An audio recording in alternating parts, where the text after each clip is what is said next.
The banquet is set. Are you hungry enough to receive it? Stop begging for crumbs when your soul orders a feast.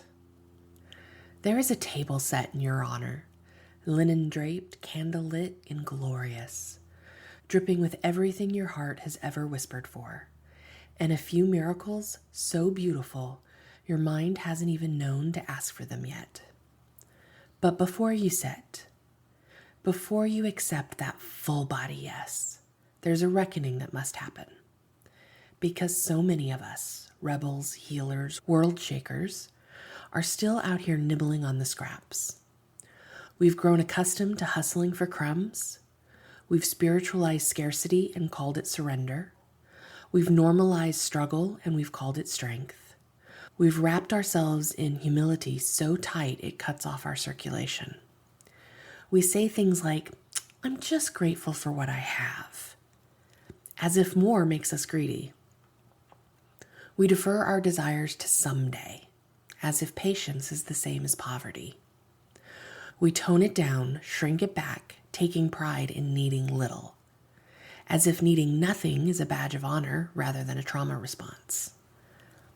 But beloved, there is no moral superiority in self-denial.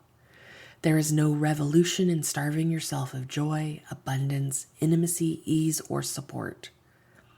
You've prayed, you've prepared, and you've put in the sacred sweat equity. You've written the business plan. Yes, we got logical about all this too. But you've also tended the vision, rewired the nervous system, softened the inner critic, and let yourself be cracked open by a bigger truth. And now is time to receive. Not just metaphorically, I mean actually, right here, right now, in your body, in your business, in your breath. Let's talk about what receiving looks like in the wild. I recently had a massage with a brand new therapist, and she said to me, I've never had anyone respond to a massage the way you do, especially a first-time client. You just melt completely and let me do all the work. That's receiving. Not trying to manage the experience, not clenching, not proving my worth, just surrendering into the touch. Then there was a friend whose whole family came down with COVID. I sent them a little something so they wouldn't have to worry about food. They didn't deflect or minimize. They didn't say, you didn't have to do that. They said, thank you. Period. Full stop. That's receiving. At a business conference a few months back, I received compliments on my hair, my tattoos, my words, and instead of hot potatoing them back with a you too, I smiled and said thank you. That's receiving. Even the way I breathe has changed. I've started every breathwork practice by filling the back of my lungs first, before the front. It's a subtle shift, but it's profound. That too is receiving. Now let me be clear, I am not perfect at this. But receiving is the number one skill I practice every single day. More important than any funnel, more valuable than any algorithm, and more potent than any marketing strategy. Are you ready to receive as audaciously as you've prepared? Are you willing to clench the fist that once grasped for survival and open it like a chalice to hold overflow? Receiving is not passive. It is not delicate.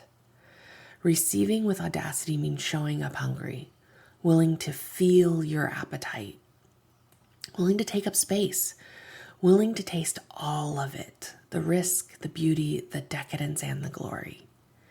You are not here to audition for your worth. You are here to feast.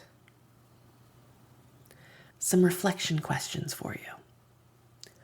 What part of you still believes crumbs are safer than the feast? Where are you playing small with your desires out of fear of being too much? What would radical, embodied receiving look like today in your inbox, in your calendar, or in your bank account? Postscript. In Shayna's world, we don't beg for crumbs. We feast with grace, with audacity, and with deep devotion. Your profit is your protest. Your receiving is your revolution. And we are just getting started. Today's song of the day is called Muse 3 Transfiguration by Nathan Lanier. Find it on Spotify and enjoy.